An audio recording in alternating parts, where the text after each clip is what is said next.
Good morning সবাইকে, সুচরিতার ব্লগে সবাইকে ওয়েলকাম। সবাইকে সকাল সকাল গুড মর্নিং জানিয়ে আমার ব্লগ ভিডিওটা স্টার্ট করছি। আজকে যেহেতু ছুটির দিন, রবিবার, তো সকালে দেখো 6:40-এ উঠলাম। উঠে ফার্স্ট রুটিন হচ্ছে আমার, আজকের রুটিন হচ্ছে, ভাবলাম যে যেহেতু মাথায় তেলটা লাগাতে হবে, আগে থেকেই তেলটা লাগিয়ে নিলাম। চান করার আগে অবধি তেলটা 2 ঘন্টা আমার মাথায় থাকবে সুন্দরভাবে, তারপরে চান হবে, মাথাটা ধুবো, তাই ভাবলাম তেলটা লাগিয়ে নিই। আর আমি কিন্তু কোনো তেল ব্যবহার করি না, একটাই আমার নারকেল তেল সবসময় আমি ব্যবহার করি, প্যারাশুট নারকেল তেল, ওইটাই ব্যবহার করি। আর পাশে একটা বাটিতে কি তেল রেখেছি সেটাও তোমাদের সঙ্গে শেয়ার করবো, আর এই তেলটা কীর জন্য লাগাই সেটাও তোমাদের সঙ্গে শেয়ার করবো। এই তেলটা আমি লাগাই, আমার মাথায় প্রচণ্ড 1 মাস থেকে দেখছি মানে চুল টানতে হচ্ছে না, গোচ্ছা গোচ্ছা চুল উঠছে। তো তার জন্য একটা বাটিতে কারি পাতা, মেথি আর নারকেল তেল, একটু হচ্ছে আলমন্ড, সব কিছু নিয়ে সেটা দিয়ে তেলটা বানিয়েছিলাম। যাই বা হোক, তেল করানো শেষ, মাথায় তেলটা লাগানো হয়ে গেল। এরপরে দেখো কিচেনে চলে এলাম। কিচেনে কালকে যেহেতু ফ্রিজটা পরিষ্কার করেছিলাম, ফ্রিজের পুরো কভার সব A to Z ধুয়েছি, ধুয়ে দেখো সব জল ঝরিয়ে রাখার জন্য রাতেই রেখে দিয়েছিলাম। এখন ফ্রিজের কভারগুলো তুলে রেখে তাকে মোটামুটি সাজিয়ে ফ্রিজের ভেতরে ভালো করে সাজাতে হবে। আর সকালে এঁটো থালাটা একটু পড়ে আছে, রাতে অনেকটাই ধুয়ে দিয়েছিলাম, 1-2 থেকে গেছিলো, তো সেটাই ধোবো। এখন তেল লাগানো শেষ, এরপরে কিচেনে চলে এসেছি থালাটা ধোয়ার জন্য।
এরপরে দেখো এই যে কিচেনে এঁটো থালাগুলো ধোয়া কমপ্লিট হয়ে গেল।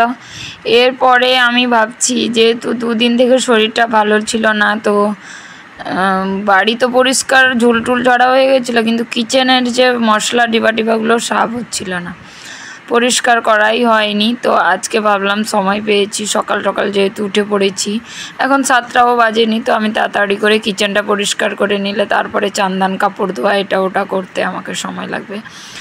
তো মশলা ডিবা, খাবার জিনিসপত্র, এটা হচ্ছে মুড়ি ডিবা, তো সমস্ত জিনিস যে কিচেনে থাকে সেগুলোতে তেল কাটা বসে যায়, তেলের দাগ বসে যায়, তো সব নিয়ে লেগে পড়লাম মশলা ডিবাগুলো ধুতে। তো এখন মশলা ডিবাগুলো ধুয়ে সাজিয়ে রাখতে হবে, তো তাড়াতাড়ি করে কাজ করছি যেহেতু আমার সময় হচ্ছে না, আর অন্যান্য কাজও আমাকে করতে হবে।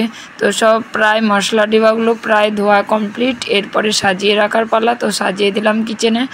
এরপরে যাব ঝাড়ু পোছা করতে, মানে ঘরে ঝাঁট দিব এবং পোছা লাগাবো।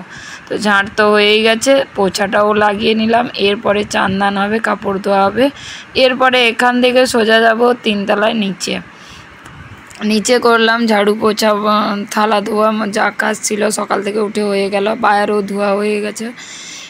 টয়লেটটাও পরিষ্কার করতে হবে, কেননা মাথা ধোয়ার আগে টয়লেটটাও পরিষ্কার করে নিলাম, বাসিন সব কিছু পরিষ্কার করে এরপরে চলে যাব ব্রাশ করতে করতে ছাদে।